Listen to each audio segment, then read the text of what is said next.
Profundicemos el mensaje del Papa Francisco en ocasión del 50 aniversario del Sínodo de los Obispos, para que suscite en nosotros el dinamismo de un proceso de discernimiento que promueva las actitudes y construya los criterios pastorales que, asumiendo el magisterio del Santo Padre, nuestra Iglesia en Atlacomulco, al ser una iglesia que viviendo un espíritu sinodal, sepa tomar las decisiones que impulsen operativamente la misión permanente en nuestra diócesis. Tomen asiento, vamos a escuchar el texto, un fragmento del texto del sínodo.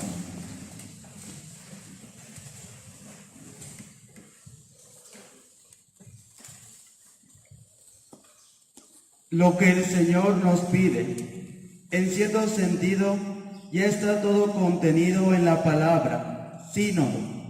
Caminar juntos, laicos, pastores, obispo de Roma. Es un concepto fácil de expresar con palabras, pero no es tan fácil ponerlo en práctica. Después de haber reafirmado que el pueblo de Dios está constituido por todos los bautizados, consagrados como casa espiritual y sacerdocio santo, el Concilio Vaticano II proclama que la totalidad de los fieles que tienen la unción del Santo no puede equivocarse en la fe. Se manifiesta esta propiedad suya, tan peculiar en el sentido sobrenatural de la fe de todo el pueblo, cuando desde los obispos hasta el último de los laicos cristianos muestran estar totalmente de acuerdo en cuestiones de fe y de moral. Aquel famoso Infabili Incredo,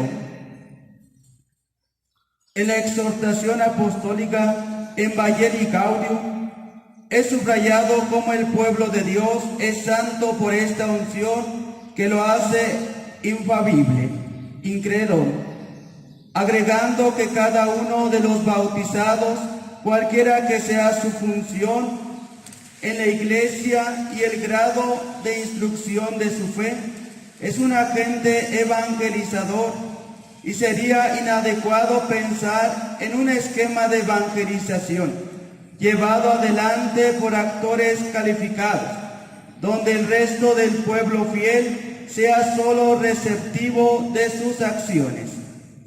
El sensus fidei impide separar rígidamente entre ecclesia docen y ecclesia dicen, ya que también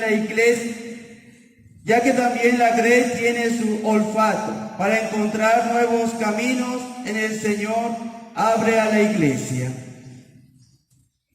Esta es la convicción que me ha guiado cuando he deseado que el pueblo de Dios viniera consultado en la preparación de la doble cita sinodal sobre la familia. No se ha hecho por lo general con cada lineamiento. Ciertamente una consulta de ese tipo en modo alguno podría bastar para escuchar el sensus fidei. Pero ¿cómo sería posible hablar de la familia sin interpelar a las familias? Escuchar sus gozos y esperanzas, sus tristezas y angustias. Por medio de las respuestas de los dos cuestionarios enviados a las iglesias particulares, hemos tenido la posibilidad de escuchar al menos algunas de ellas sobre cuestiones que las afectan muy de cerca y sobre las cuales tienen mucho que decir. Una iglesia sinodal es una iglesia de la escucha, con la conciencia de que escucha es más que oír. Es una escucha recíproca en la cual cada uno tiene algo que aprender. Pueblo fiel, colegio episcopal, obispo de Roma. Uno en escucha de los otros y todo escucha del Espíritu Santo, el Espíritu de verdad, para conocer lo que Él dice a las iglesias. El sínodo de los obispos es el punto de convergencia de este dinamismo de escucha, llevado a todos los ámbitos de la vida de la Iglesia. El camino sinodal comienza escuchando al pueblo, que participa también en la función profética de Cristo. Según un principio muy estimado en la Iglesia del primer milenio, quod omnes tangit ab omnibus tractori debet, el camino del sínodo prosigue escuchando a los pastores. Por medio de los padres sinodales, los obispos actúan como auténticos custodios, intérpretes y testimonios de la fe de toda la Iglesia, que deben saber distinguir atentamente de los flujos muchas veces cambiantes de la opinión pública. En la vigilia del sínodo del año pasado decía: pidamos ante todo al Espíritu Santo para los padres sinodales el don de la escucha. Escucha de Dios hace escuchar con él el clamor del pueblo. Escucha del pueblo hasta respirar en él la voluntad a la que Dios nos llama. Además, el camino sinodal culmina en la escucha del obispo de Roma, llamado a pronunciarse como pastor y doctor de todos los cristianos, no a partir de sus convicciones personales, sino como testigo supremo de la Fides Totius Ecclesiae, garante de la obediencia y la conformidad de la Iglesia a la voluntad de Dios, al Evangelio de Cristo y a la tradición de la Iglesia.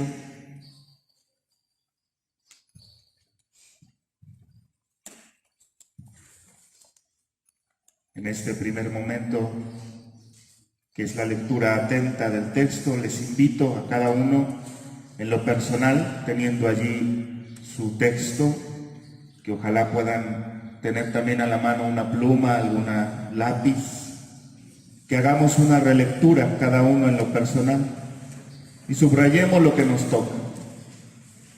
Ha dicho el Papa que esta lógica sinodal corresponde a todos los miembros de la Iglesia y ha definido en algunos párrafos lo que toca a cada uno. ¿Qué me toca como miembro fiel de la Iglesia, como laico, como presbítero, como obispo?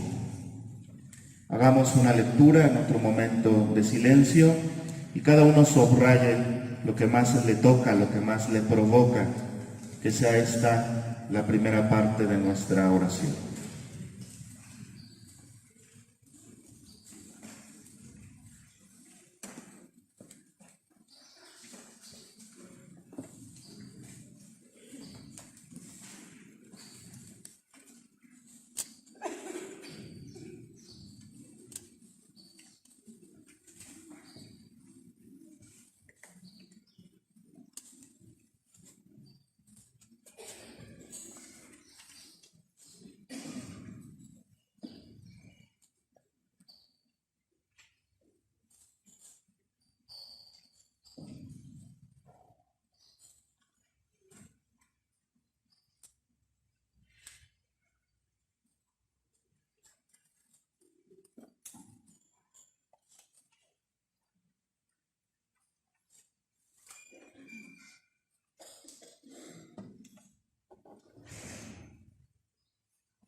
Pasamos al segundo momento, la meditación, momento de meditación.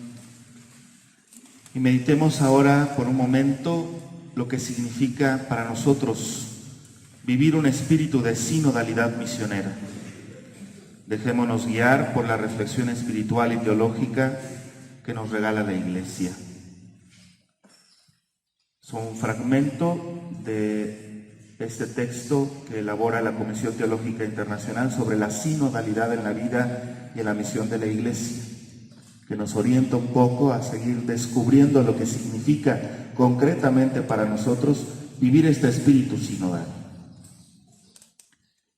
Con un significado específico, desde los primeros siglos se designan con la palabra sínodo las asambleas eclesiásticas convocadas en diversos niveles: diocesano, provincial o regional, patriarcal, universal, para discernir a la luz de la palabra de Dios y escuchando al Espíritu Santo las cuestiones doctrinales, litúrgicas, canónicas y pastorales que se van presentando periódicamente.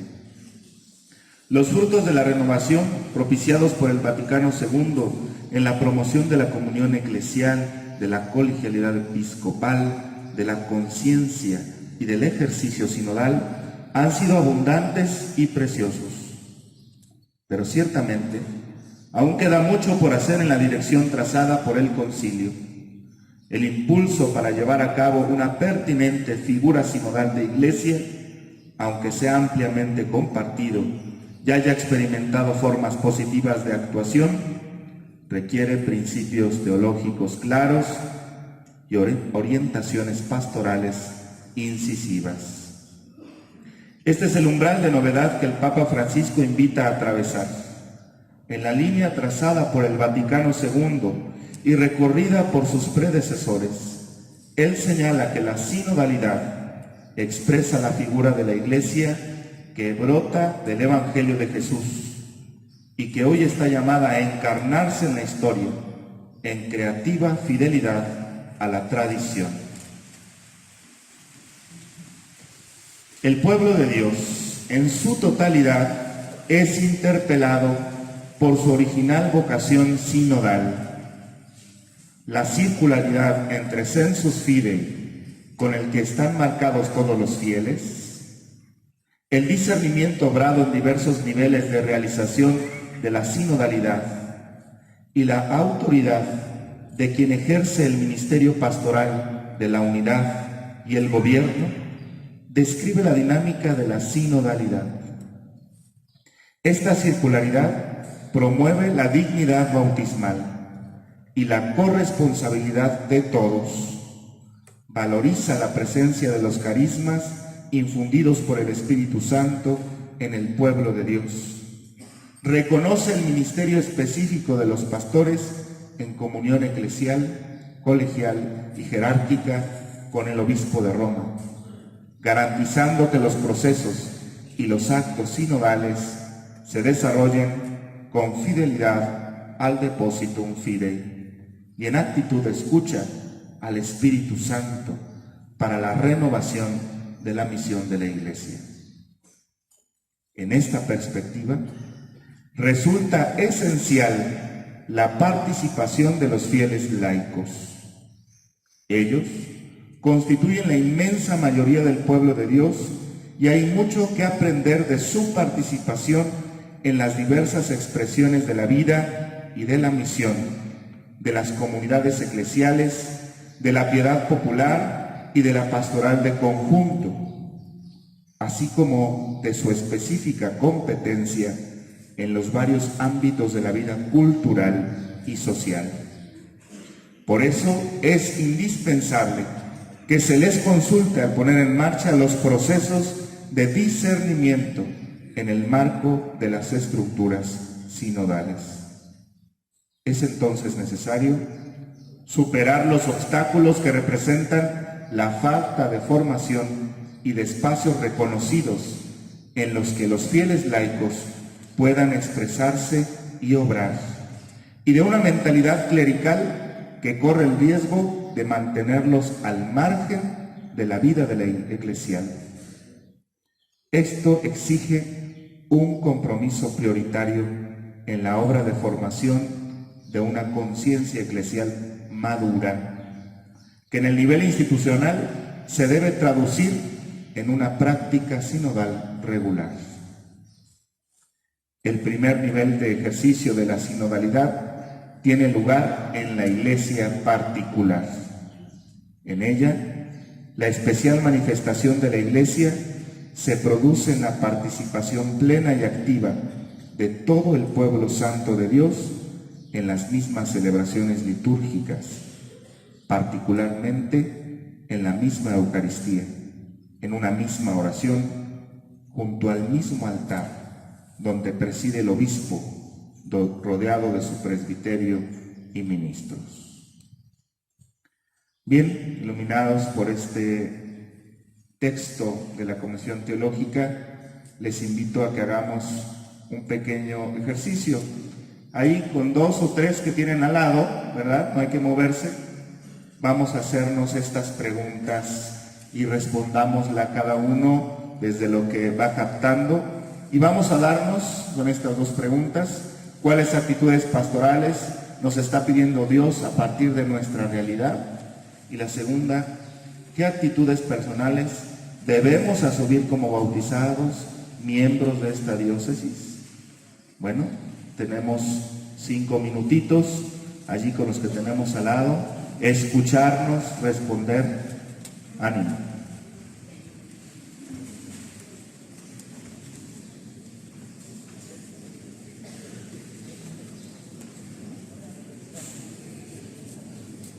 La oración. Orar desde el texto, desde la provocación que nos ha dado el Señor a través de estos textos, como el Papa Francisco nos provoca a realizarlo. Él nos recuerda que nuestra vida personal y nuestro ministerio ponen en evidencia la oración personal. Hay un dicho, dice el Papa Francisco, entre nosotros que dice así: dime cómo rezas y te diré cómo vives. Dime cómo vives y te diré cómo rezas. Porque mostrándome cómo rezas, aprenderé a descubrir el Dios que vives. Y mostrándome cómo vives, aprenderé a creer en el Dios al que rezas. Porque nuestra vida habla de la oración y la oración habla de nuestra vida. Al rezar se aprende como aprendemos a caminar, dice el Papa, a hablar, a escuchar. La escuela de la oración es la escuela de la vida, y en la escuela de la vida es donde vamos haciendo la escuela de la oración. Los invito pues a compartir en voz alta, los que gusten, nuestra oración. Dejemos que el Espíritu Santo y la oración silenciosa pero eficaz de la Virgen de Guadalupe suscite en nosotros una respuesta generosa.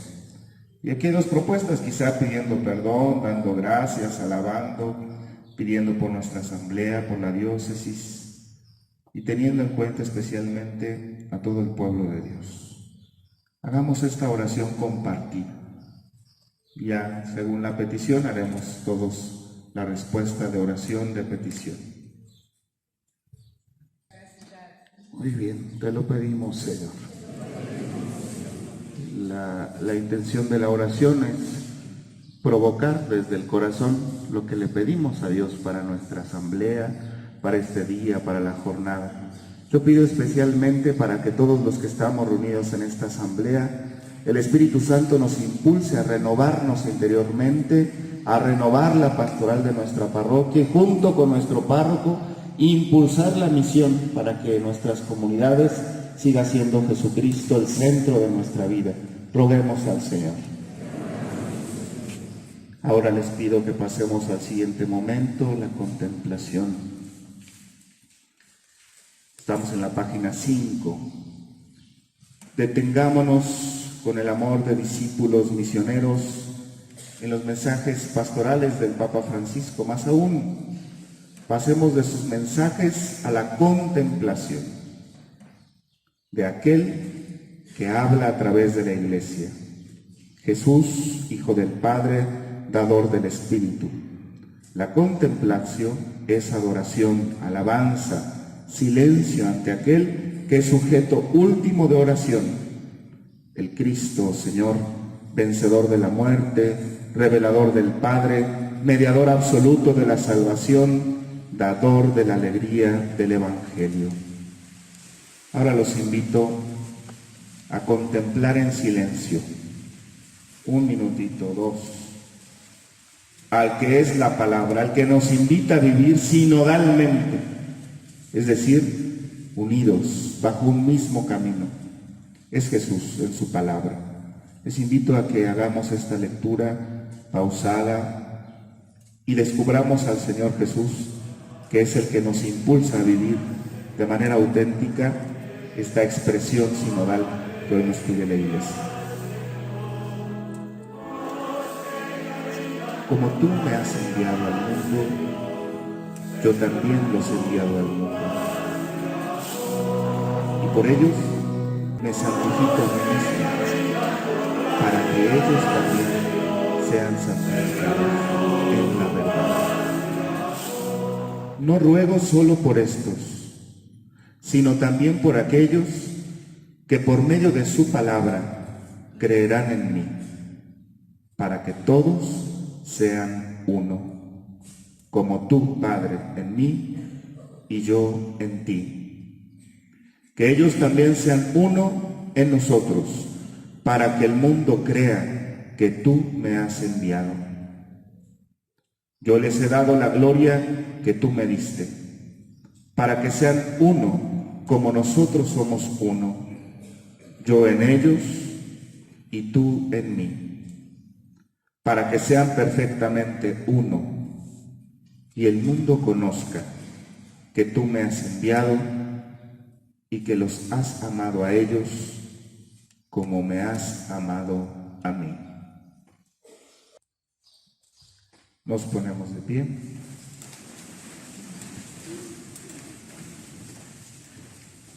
Llegamos al último momento, la acción. Culminamos este ejercicio de discernimiento pastoral con el fruto maduro de todo el camino. Hemos leído y meditado los mensajes pastorales del Santo Padre, para que ahora broten las debidas decisiones y para que la fuerza del Espíritu nos ayude a ponerlas en práctica. No se trata, como muchas veces pensamos, de orar más para obrar mejor, sino de orar más para comprender lo que debo hacer y para poder hacerlo a partir de una opción interior. El Papa Francisco es claro y contundente en invitar a la Iglesia en México a la conversión pastoral, pidiendo explícitamente a los obispos mexicanos: les ruego no caer en la paralización de dar viejas respuestas a las nuevas demandas. Ay de ustedes si se duermen en sus laureles. Los invito a cansarse sin miedo en la tarea de evangelizar y de profundizar la fe mediante una catequesis mistagógica que sepa atesorar la realidad, la religiosidad popular de su gente. Nuestro tiempo requiere atención pastoral a las personas y a los grupos que esperan poder salir al encuentro de Cristo vivo. Solamente una valerosa conversión pastoral, y subrayo, conversión pastoral de nuestras comunidades, puede buscar, generar y nutrir a los actuales discípulos de Jesús. En la palabra de Dios aparece permanentemente este dinamismo de salida que Dios quiere provocar en los creyentes. Abraham aceptó el llamado a salir hacia una tierra nueva. Moisés escuchó el llamado de Dios: ve, yo te envío, e hizo salir al pueblo hacia la tierra de la promesa. A Jeremías le dijo: a donde quiera que yo te envíe, irás. Hoy, en este ir de Jesús, están presentes los escenarios y los desafíos siempre nuevos de la misión evangelizadora de la Iglesia, y todos somos llamados a esta nueva salida misionera. Cada cristiano y cada comunidad discernirá cuál es el camino que el Señor le pide, pero todos somos invitados a aceptar este llamado, salir de la propia comodidad y atreverse a llegar a todas las periferias que necesitan la luz del Evangelio. La alegría del Evangelio que llena la vida de la comunidad de los discípulos es una alegría misionera. La experimentan los 72 discípulos que regresan de la misión llenos de gozo. La vive Jesús, que se estremece de gozo en el Espíritu Santo y alaba al Padre porque su revelación alcanza a los pobres y pequeñitos. La sienten llenos de admiración los primeros que se convierten al escuchar predicar a los apóstoles, cada uno en su propia lengua, en Pentecostés.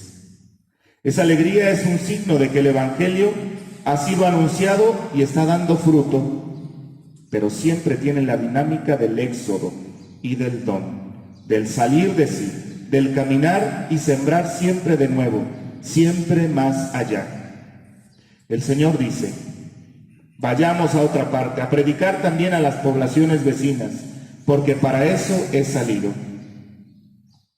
Cuando está sembrando la semilla en un lugar, ya no se detiene para explicar mejor o para hacer más signos allí, sino que el Espíritu lo mueve a salir hacia otros pueblos. Vamos a decir juntos esta última. Ay de nosotros si no somos testigos de lo que hemos visto y oído. Ay de nosotros. No queremos ser funcionarios de lo divino. No somos ni queremos ser nunca empleados de la empresa de Dios, porque somos invitados a participar de su vida, somos invitados a introducirnos en su corazón, un corazón que reza y vive diciendo: Padre nuestro que estás en el cielo, santificado sea tu nombre. Venga a nosotros tu reino. Hágase tu voluntad en la tierra como en el cielo. Danos hoy nuestro pan de cada día. Perdona nuestras ofensas, como también nosotros perdonamos a los que nos ofenden. No nos dejes caer en la tentación y líbranos del mal. Santa María de Guadalupe, Reina de México, San Ignacio de Loyola, en el nombre del Padre, del Hijo y del Espíritu Santo. Amén. Podemos tomar asiento, por favor. Buenos días a todos. ¿Cómo amanecieron? Bien. Esperemos que ese bien se traduzca en lo que acabamos de escuchar en esta última parte. Llenos de la gracia de Dios, llenos de su amor, porque el Señor permitió y nosotros quisimos introducirnos en su corazón. De hecho, decimos que la paz no es simplemente la ausencia de conflicto en nuestro corazón, en nuestra vida, sino la paz es fruto de la presencia de Dios. Que así es como queremos entender el dinamismo de este día, en donde escucharemos testimonios, en donde escucharemos a los hermanos, nos escucharemos todos, no como una estrategia simplemente mercantil, como para después ofrecer algún producto, no, sino para poder adentrarnos en la vida de nosotros mismos como pueblo de Dios, para experimentar lo que aquí se nos ha dicho ya, de poder escuchar con el pueblo, nosotros como pueblo, hasta respirar junto con él. Y fíjense que esto es indispensable. Hablaremos también de pastoral orgánica, hablaremos también de espiritualidad de comunión, pero no son realidades que vienen de fuera.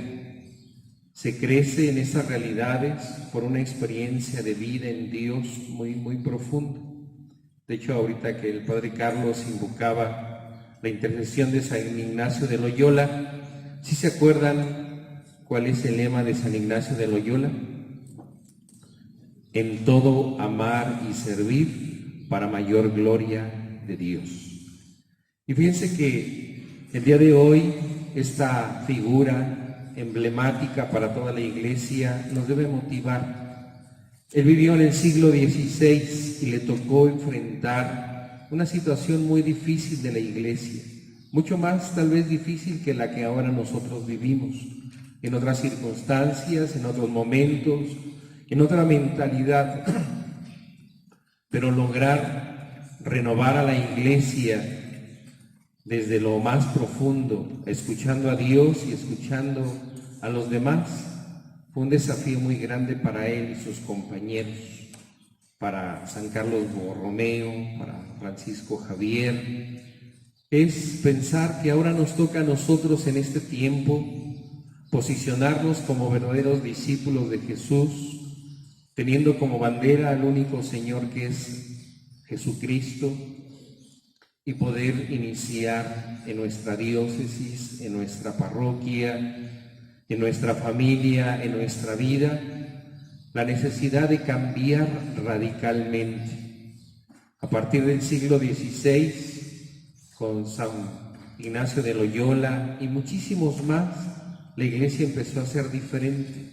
Empezó también otra época, lo que ahora los obispos, lo que ahora también el Papa Francisco llama cambio de época. No una época de cambio, sino un cambio de época.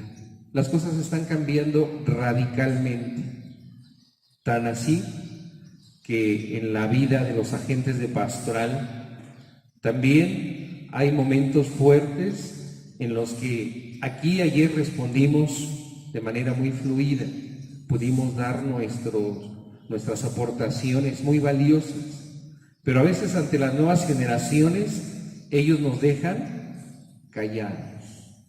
A veces no sabemos qué responder, porque ahora resulta que aquello que es para nosotros, y sabemos que así es bueno, es lo mejor, es lo más indicado, pareciera que en el mundo eso es lo peor.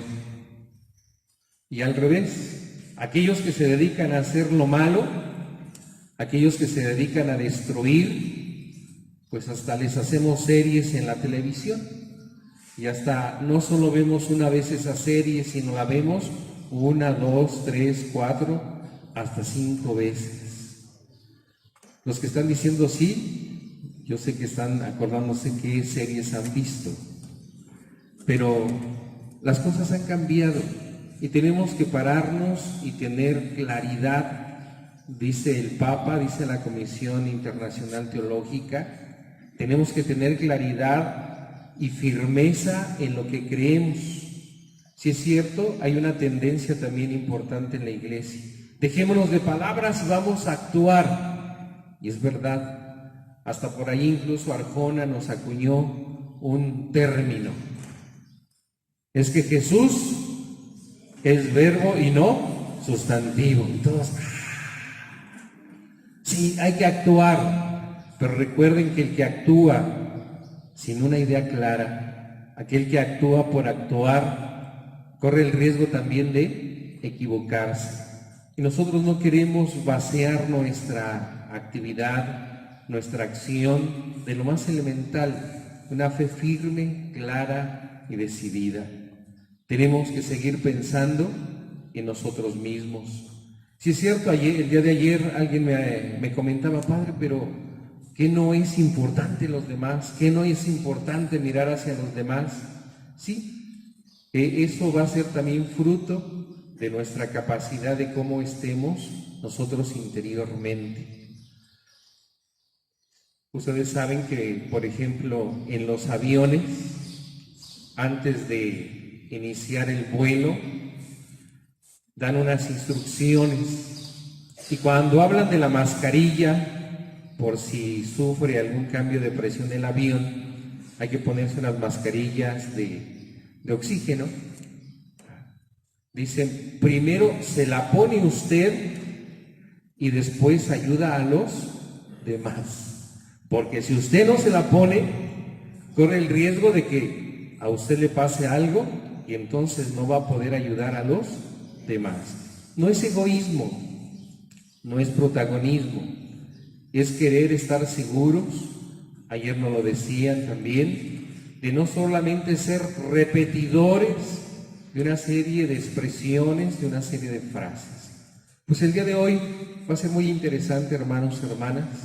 Seguiremos escuchando una y otra vez, somos discípulos misioneros, nosotros tenemos que vivir el proceso evangelizador, nosotros tenemos que buscar una formación lo más sistemática, lo más gradual, lo más integral posible. Seguiremos escuchando que no lo podemos hacer solos. ¿No les da gusto verse hoy? ¿Encontrarse? ¿Ya se saludaron? ¿Sí? Desde lejitos. O fueron de los que dijeron, ya ves, ¿ya viste quién llegó otra vez? Ahí está, te dije. Y nos va a tocar cerca de su mesa, cerca de su grupo. No, esperemos que no, que haya sido, mira si vino, oye, mira quién está allá, oye, mira esa persona no la conozco. Y no vayamos a decir ni te le acerques, no, voy a saludarla, voy a encontrarme con ella. Que esta alegría, ayer se nos decía también, de vivir desde la espiritualidad cristiana a imagen de María, se sienta, se perciba, dar gusto por los que están. Pues hermanos, hermanas, que Dios nos bendiga con todo esto que Él nos regala a través de su palabra, a través del Papa, a través de los obispos, a través de nosotros mismos, para que aprovechemos lo más que podamos este día. Según nuestro horario, pues tenemos ahorita un tiempo para el desayuno, ¿verdad? Entonces, para cuando escuchemos la campana, pues nos podamos ya reunir en el aula, ¿verdad?